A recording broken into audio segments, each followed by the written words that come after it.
Hello बच्चों, स्वागत है आपका प्यारे से चैनल केमिस्ट्री सखा पे। मैं हूं केमिस्ट्री एक्सपर्ट मनोज शर्मा। बेटा चैप्टर चल रहा है आपका डी ब्लॉक। डी ब्लॉक में कई लेक्चर्स आपको दिए गए हैं और आपने उनको होपफुली देखा होगा।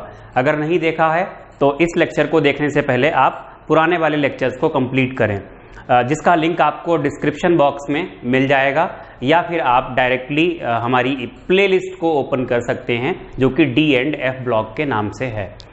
तो बेटा आज के लेक्चर में जो प्रॉपर्टीज हम रह गई हैं, छोटी छोटी प्रॉपर्टीज हैं डी ब्लॉक के एलिमेंट्स की, उनको डिस्कस करेंगे।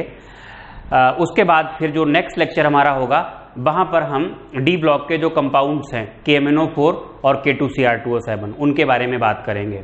तो जो आज जिन प्रॉपर्टीज को हम डिस्कस करने वाले हैं वो है catalytic property, magnetic property, formation of interstitial compounds, alloy formation, complex formation और लास्ट है कलर्ड आयंस बनते हैं इनके। हालांकि इसको समझाने के लिए हमें डी ट्रांजिशन जो कि क्रिस्टल फील्ड थ्योरी में पढ़ाया जाएगा, मतलब जो कोऑर्डिनेशन कंपाउंड्स वाली यूनिट है, नेक्स्ट यूनिट नंबर 9 होगी, वहां पर इसको हम डिस्कस करेंगे।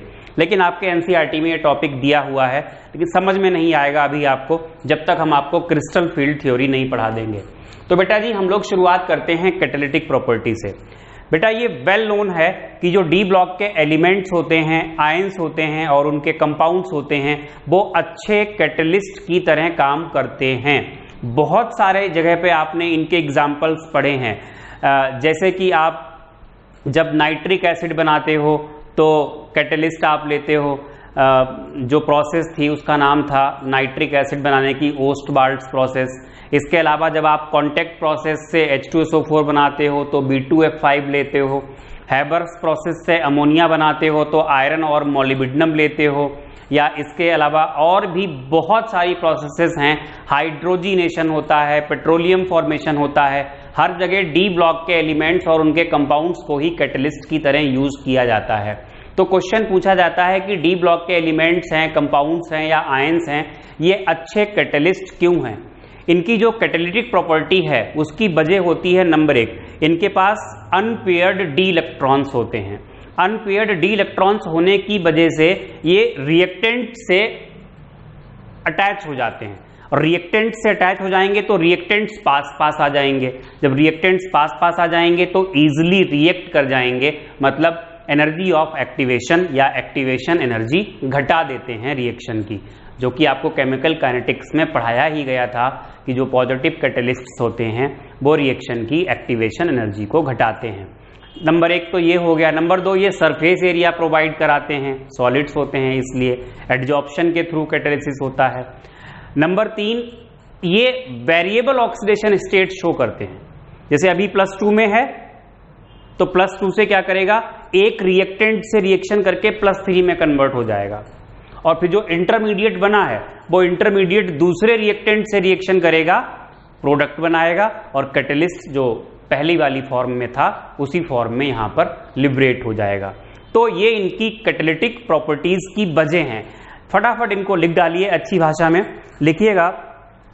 All transition elements and their compounds are good catalysts because number 1, transition elements have unpaired d electrons, hence combine with substrate का मतलब reactant से ही होता है, combine with substrate to increase concentration of substrate and lower the energy of activation. Second लिखिएगा, due to variable oxidation state of metals, these form intermediate compounds with one of the reactant and lower the energy of activation. देखिए इसका example है NCERT में दिया है, जिसे जो Fe+3 होता है वो कैटेलाइज करता है reaction between iodide and persulphate ion. तो रिएक्शन पहले लिखी है कि आयोडाइड आयन और परसल्फेट आयन के बीच की जो रिएक्शन है वो ये होती है। यहां पर Fe+3 कैटलिस्ट की तरह काम करता है। कैसे काम करता है पूरी मैकेनिज्म बताई है। पहले Fe+3 I नेगेटिव से रिएक्शन करके खुद I Fe+2 में कन्वर्ट हो गया। भाई ये इसीलिए तो हुआ क्योंकि इसकी ऑक्सीडेशन नंबर +3 से +2 में भी जा सकती थी। और फिर क्या किया, +2 जो इंटरमीडिएट बना था इसको हम इंटरमीडिएट कह सकते हैं क्योंकि ये तो प्रोडक्ट ही है। इंटरमीडिएट बना, वो इंटरमीडिएट ने दूसरे रिएक्टेंट के साथ रिएक्शन करके अपनी जो पुरानी ओरिजिनल फॉर्म थी उसमें वो लिबरेट हो गया। और फिर ये तो जो दूसरा वाला हमने आपको लिखाया रीजन, उसमें आप ये एग्जाम्पल लिखिएगा 4th वाला, और तीसरा जो रीजन है उसमें लिखिएगा दे प्रोवाइड सरफेस एरिया। और बाद में आप चाहें तो ये एग्जाम्पल लिख सकते हैं कि कौन कौन से डी ब्लॉक के एलिमेंट्स कैटलिस्ट की तरह काम करते हैं। तो बेनेडियम 5, मतलब जो बेनेडियम होता है जब +5 में होता है, B2O5 कॉन्टेक्ट प्रोसेस में बताया था आपको, आयरन है हैवर्स प्रोसेस में, निकिल हाइड्रोजिनेशन में, तो ये सब हैं जो कैटलिस्ट की तरह काम करते हैं। और एनसीईआरटी में आपके यहाँ एग्जाम्पल्स भी ये दिए हुए थे। सेकेंड प्रॉपर्टी बेटा हम बात करेंगे मैग्नेटिक प्रॉपर्टी। देखो मैग्नेटिक प्रॉपर्टी के बेसिस पे सब्सटेंसेस कई टाइप के होते हैं। जैसे आपने सुना होगा पैरामैग्नेटिक, जो मैग्नेटिक फील्ड में अट्रैक्ट होते हैं, डायामैग्नेटिक जो अट्रैक्ट नहीं होते हैं, इवन कुछ किताबें लिखती हैं रिपेल होते हैं। हालांकि प्लास्टिक जो है वो पैरामैग्नेटिक नहीं है, डायामैग्नेटिक है, उसको आप मैग्नेटिक फील्ड में ले जाओगे तो रिपेल नहीं होती है, और अगर होती है तो वीकली रिपेल्ड, बहुत हल्का सा रिपल्शन होता है। अच्छा, फेरोमैग्नेटिक वो एक पैरामैग्नेटिक की ही कैटेगरी है। जब पैरामैग्नेटिज्म हाई लेवल का होता है, मैग्नेटिक मोमेंट ज़्यादा होता है, तो वो स्ट्रांगली अट्रैक्ट होता है तो फेरोमैग्नेटिक होता है। ये सब चीज़ें मैंने आपको पहला चैप्टर जो सॉलिड स्टेट है वहाँ पर मैग्नेटिक प्रॉपर्टी करके पढ़ाई है, वहाँ आपको बताया है। और डिक्टो वही सब यहाँ पे है। तो जो पैरामैग्नेटिज्म होता है बेसिकली इलेक्ट्रॉन के घूमने की वजह से होता है। इलेक्ट्रॉन दो मोशंस करता है, दो टाइप के मोमेंटम्स यहाँ पर लिए जाते हैं। एक होता है orbital angular momentum, magnetic momentum, orbital magnetic momentum, और दूसरा होता है स्पिन मैग्नेटिक मोमेंटम। तो जो ऑर्बिटल मैग्नेटिक मोमेंटम है वो तो ज्यादा मायने नहीं रखता है, वो कंपनसेट कर दिया जाता है अर्थ की मैग्नेटिक फील्ड से। जो स्पिन मैग्नेटिक मोमेंट है उसकी वजह से क्या होता है, पैरामैग्नेटिक बिहेवियर मिलता है, और वो तब मिलेगा जब इलेक्ट्रॉन कैसा होगा, अनपेयर्ड होगा। तो इसमें आप यही लिख सकते हो, on the basis of magnetic behaviour these elements और ions are of following types. पहला पैरामैग्नेटिक लिखेंगे आप, attracted in magnetic field, ferromagnetic strongly attracted in magnetic field, diamagnetic में नॉट अट्रैक्टेड और feebly repelled in magnetic field. फिर आप नई line से लिखिएगा, मैग्नेटिक कैरेक्टर मतलब paramagnetism is due to presence of unpaired electrons, is due to presence of unpaired electrons.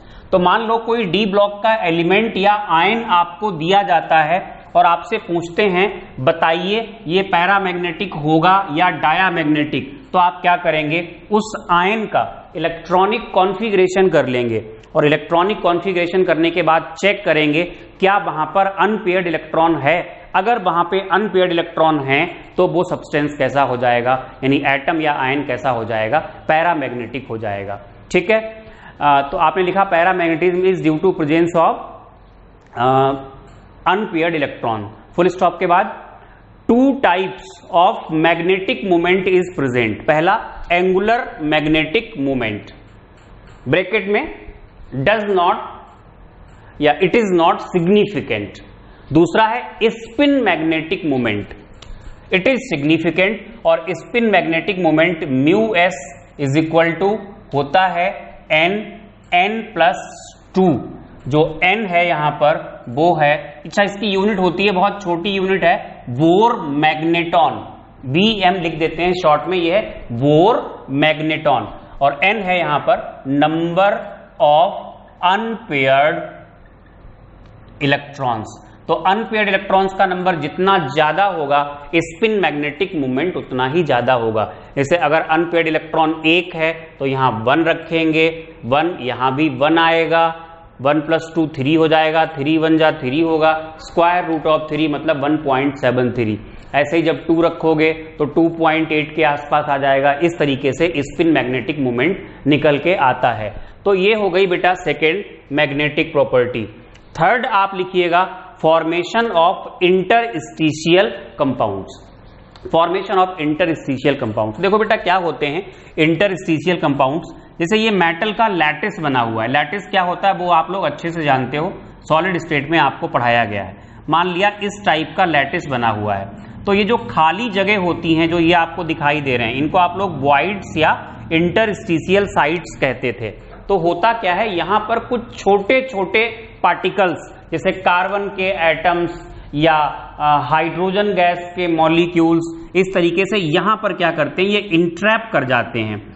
कोई chemical bond का फॉर्मेशन नहीं होता है, इंट्रैप कर जाते हैं, और इससे क्या होता है, इसकी जो प्रॉपर्टीज होती हैं वो चेंज हो जाती हैं। क्या क्या चेंज होता है वो भी आपको बताएंगे, प्रॉपर्टी चेंज हो जाती हैं। तो ये जो कंपाउंड्स बनते हैं ये ट्रू केमिकल कंपाउंड्स नहीं होते हैं, क्योंकि केमिकल बॉन्ड का फॉर्मेशन तो होता नहीं है, बट इनको हम कहते हैं इंटरस्टिशियल कंपाउंड्स। और ये हमारे लिए सिग्निफिकेंट इसलिए हैं क्योंकि इन कंपाउंड्स की प्रॉपर्टी चेंज हो जाती हैं। जैसे आपने सुना होगा स्टील, स्टील में कार्बन का भी रोल होता है, कार्बन भी वहां पर प्रेजेंट होता है, और कार्बन भी इसी फॉर्म में ही प्रेजेंट होता है, इंटरस्टिशियल साइट्स में ही प्रेजेंट होता है। तो इसमें लिखिएगा 2-4 लाइनें। Transition elements form a large number of interstitial compounds in which small atoms such as H मतलब हाइड्रोजन, C मतलब कार्बन, B मतलब बोरॉन, N मतलब nitrogen occupy the vacant spaces bracket में interstitial sites bracket close in their lattice. और इस तरीके से आप चाहें तो बना सकते हैं। इसके एग्जाम्पल्स जो हैं वो आप लिख लीजिए।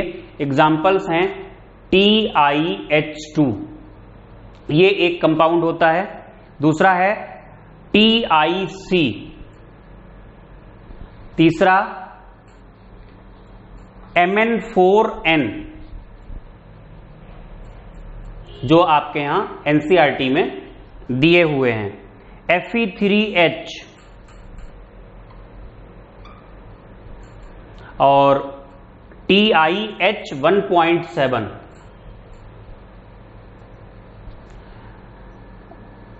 इसके अलावा है VH0.56। बेटा ये कंपाउंड्स नॉन स्टोइकियोमेट्रिक होते हैं, मतलब ये रेशियो फिक्स नहीं है, ये चेंज भी हो सकता है क्योंकि केमिकल बॉन्ड का फॉर्मेशन तो हो नहीं रहा है यहां पे। तो ये इंटरस्टिशियल कंपाउंड्स बनते हैं। नई लाइन से लिखिएगा, these compounds have following characteristics में पहला, these are very hard and rigid. Example है स्टील ब्रैकेट में आयरन एंड कार्बन। दूसरा have high melting point than pure metal. तीसरा conducting properties are same as of pure metal. चौथा these are chemically inert. पांचवा density is less than original metal. वजह क्या होती है, जब ये इंट्रैप करते हैं यहां पर पार्टिकल्स तो लैटिस में थोड़ा सा एक्सपेंशन होता है, और एक्सपेंशन होने से क्या होगा, वॉल्यूम बढ़ जाता है। तो जो वॉल्यूम बढ़ता है वो थोड़ा ज्यादा बढ़ जाता है, और जो मास बढ़ता है वो कम बढ़ता है। तो अगर आपसे पूछे कोई डेंसिटी कम क्यों होती है, तो डेंसिटी कम होने की वजह होती है जब ये पार्टिकल्स यहां पर इंट्रैप करते हैं तो यहां पर थोड़ा सा एक्सपेंशन होता है। एक्सपेंशन से जो इंक्रीमेंट इन वॉल्यूम है is more than increment in mass, that's why density क्या होती है, घट जाती है। बड़ी इंपॉर्टेंट प्रॉपर्टी है जो कॉम्पिटिटिव एग्जाम्स में पूछी जा सकती है। कंडक्टिविटी सेम रहती है, डेंसिटी घट जाती है, इस तरीके से। तो ये थर्ड प्रॉपर्टी हम लोगों ने खत्म की। थर्ड प्रॉपर्टी का नाम क्या था, फॉर्मेशन ऑफ इंटरस्टिशियल कंपाउंड्स। तब आप देखेंगे एलॉय फॉर्मेशन। बेटा एलॉयज क्या होते हैं, alloys are true solutions of metals. देखो ये सॉलिड होते हैं, इनकी फिजिकल स्टेट क्या होती है, सॉलिड। ट्रू सॉल्यूशंस का मतलब होमोजीनियस मिक्सचर होता है। बेसिकली होता क्या है, डी ब्लॉक के जो मेटल्स हैं उनके साइज में बहुत ज्यादा अंतर नहीं होता है। एक पार्टिकल की जगह पे दूसरा पार्टिकल आ सकता है, रिप्लेस कर सकता है उसकी पोजीशन को। तो होता क्या है कि जब मिक्स किया जाता है मेटल्स को, मान लीजिए आप लिक्विड स्टेट में ले गए और लिक्विड स्टेट में आपने दोनों को मिक्स किया, फिर से क्रिस्टलाइजेशन होता है, तो क्या होता है कि बीच बीच में दूसरा मेटल भी आ जाता है, तो इस तरीके से एक ट्रू सोल्यूशन बन जाता है। और जो ट्रू सोल्यूशन होता है उसी को हम क्या कहते हैं, एलॉय कहते हैं। तो क्वेश्चंस आपसे पूछे जा सकते हैं। एलॉयज के एग्जांपल्स वो पूछना एक अलग चीज है, आपसे पूछ सकते हैं एलॉयज हैं क्या, और कुछ ऑप्शंस अगर देते हैं तो याद रखिएगा, alloys are homogeneous mixtures, alloys are true solutions. क्यों बनते हैं उसका मेन रीजन है कि इन एलिमेंट्स के साइज में बहुत ज्यादा डिफरेंस नहीं होता है। तो लिखिएगा बेटा एलॉयज में, alloys are homogeneous mixtures of metals, homogeneous mixtures of metals, that is true solutions। full stop के बाद लिखिएगा, due to similarity in atomic sizes in transition metals, these can take up the position in the crystal lattice of the other in the molten state and are miscible with each other, forming solid homogeneous solution called alloy। तो alloy बनाने के लिए size में ज्यादा अंतर नहीं होना चाहिए, चाहे तो आप लिख लें, नोट लिख लें, to form the alloy size of the metals should not differ much, bracket में नॉट मोर देन 15%, 15% से ज्यादा नहीं होना चाहिए। वैसे तो एलॉयज के बहुत सारे एग्जाम्पल्स हैं, स्टील भी जो आ रही है वो भी एलॉय है, निकिल वगैरह उसमें ऐड की जाती है आयरन के साथ, लेकिन ये हमने दो एलॉयज जो यहां पर लिखे हैं, ब्रास जिसको पीतल कहते हैं, ब्रॉन्ज मुझे हिंदी याद नहीं आ रही इसकी, ये इसलिए यहां पर लिखे हैं क्योंकि इसमें जो पहला वाला ब्रास है, ब्रास की अगर आप बात करेंगे तो ये एक ऐसा एलॉय है जिसमें एक एलिमेंट कैसा है, ये वाला ट्रांजिशन नहीं है, और ये कैसा है, ये ट्रांजिशन है। तो ये वाला जो एलॉय है ऊपर वाला, ये ट्रांजिशन और नॉन ट्रांजिशन का है। तो इसलिए ऐसा भी क्वेश्चन कुछ पूछा जा सकता है आपसे, तो बेटा जी इसको भी आप याद रखिएगा। तो ये एलॉय फॉर्मेशन हो गया। नेक्स्ट प्रॉपर्टी लिखिएगा, कॉम्प्लेक्स फॉर्मेशन। ये भी वैसे अगर देखा जाए तो यूनिट 9 का ही टॉपिक है कि जो डी ब्लॉक के एलिमेंट्स होते हैं वो कॉम्प्लेक्सेस बना लेते हैं। कुछ ऐसे कंपाउंड्स आपने पढ़े हैं, देखे होंगे, पढ़ोगे तो आप नेक्स्ट चैप्टर में K4 FeCN6 इस टाइप के ये कंपाउंड्स कॉम्प्लेक्सेस होते हैं। क्यों कहते हैं कॉम्प्लेक्सेस, ये सारी बातें वहां पर की जाएंगी, शायद दिख नहीं रहा ठीक से। तो ये कंपाउंड है, या आपने और भी सुना होगा इस टाइप के कंपाउंड्स, ये जैसे कि CuNH3 यहां पर कितनी बार है, 4 बार है, ऐसे करके ब्रैकेट में बंद हैं, यहां पर SO4 हैं। तो इस टाइप के जो कंपाउंड्स होते हैं इसमें ये डी ब्लॉक मेटल जरूर आता है, डी ब्लॉक F ब्लॉक के बनते हैं, लेकिन डी ब्लॉक के अंदर एलिमेंट्स के अंदर ये इस टाइप के कंपाउंड्स बनाने की टेंडेंसी बहुत ज्यादा होती है। तो उसकी 2-3 वजह होती हैं। एक तो इनका साइज छोटा होता है, दूसरा इन पर चार्ज ज्यादा होता है, मतलब चार्ज डेंसिटी कैसी हो गई, ज्यादा, चार्ज अपॉन साइज, और तीसरा इनके पास वैकेंट डी ऑर्बिटल्स होते हैं। तो ये लिख लो, यही बात आपको वहां वैकेंट डी ऑर्बिटल्स की जरूरत क्यों है, लो साइज हाई चार्ज की जरूरत क्यों है, वो आपको वहीं पे बताया जाएगा जब आपको कोऑर्डिनेशन केमिस्ट्री पढ़ाएंगे। तो आप लिख लीजिएगा, यहां पे बस इतना आप लिखिएगा, कॉम्प्लेक्स फॉर्मेशन में transition elements form complexes with ligands, एक टर्म आता है LIGANDS, ligands, due to dash लगा के पहला point smaller size of metal ion, दूसरा हाई आयनिक चार्ज, तीसरा presence of vacant d orbitals, presence of vacant d orbitals.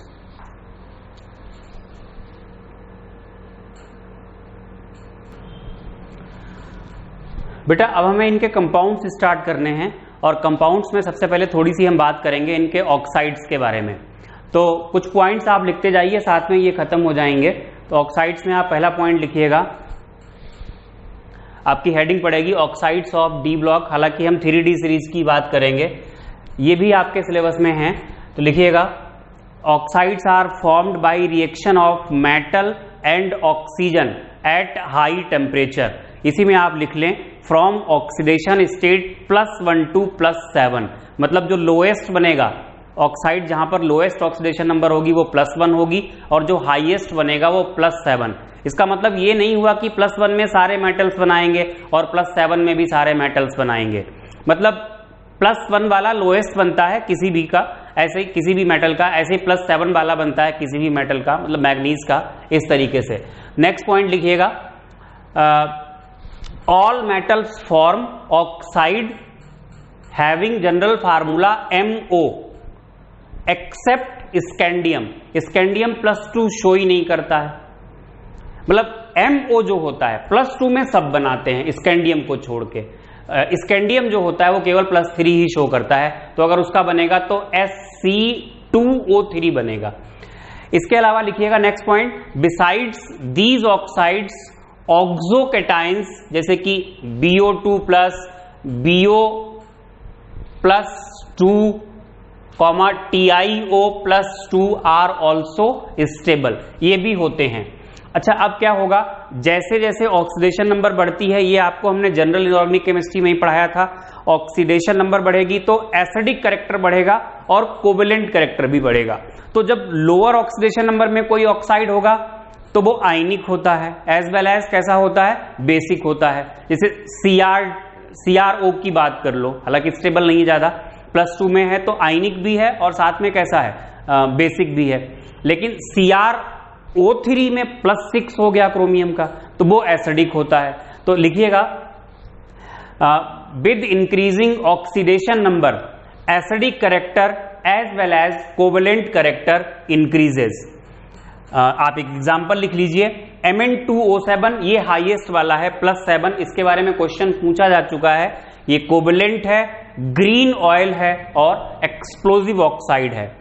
तो और अच्छा, ये एसिडिक क्यों है, क्योंकि अगर कोई ऑक्साइड एसिडिक होता है तो पानी के साथ रिएक्शन करके क्या बनाता है, ऑक्सी एसिड बनाता है। तो आप ये लिख लीजिएगा हायर ऑक्सीडेशन नंबर में ज्यादातर कैसे होते हैं। आप नेक्स्ट पॉइंट लिखें, in higher oxidation number most of the oxides are acidic in nature. For example में Mn2O7, यहां पे आप वाटर ले लें और ये क्या बना, HMnO4, इसका नाम होता है मैग्निक acid.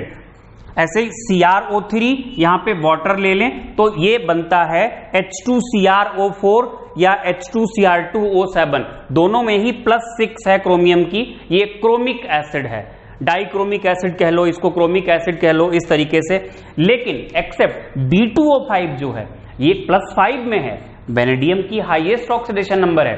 B2O5 show acidic character, sorry amphoteric character. और इस तरीके से आप लिखिएगा B2O5 जब बात करें, अगर इसकी रिएक्शन हम कराएं एल्कली से, तो एल्कली से रिएक्शन करने पर यह बनाता है BO4 ट्रिपल नेगेटिव, और अगर इसकी रिएक्शन हम एसिड से कराएं तो ये बनाता है BO2 पॉजिटिव। इस तरीके से ये भी याद रखिएगा, जो B2O5 होता है वो एम्फोटेरिक कैरेक्टर शो करता है। तो इस तरीके से बेटा ये थोड़ी सी जानकारी हमने क्या ली, इनके ऑक्साइड्स और ऑक्सोकेटाइंस की। अब केवल 2 चीजें पढ़ने को यहां रह गई डी ब्लॉक में। एक तो पढ़ना है हमें KMnO4 और एक K2Cr2O7, means 2 lectures D block के आएंगे, फिर एक लेक्चर F ब्लॉक का होगा और ये चैप्टर खत्म हो जाएगा। तो इसको पढ़िएगा बेटा जी, पीछे वाले सारे लेक्चर्स कंप्लीट करिएगा। अच्छा लगता है तो इसको लाइक कीजिएगा, शेयर कीजिएगा और चैनल को सब्सक्राइब कीजिएगा। Thank you for watching.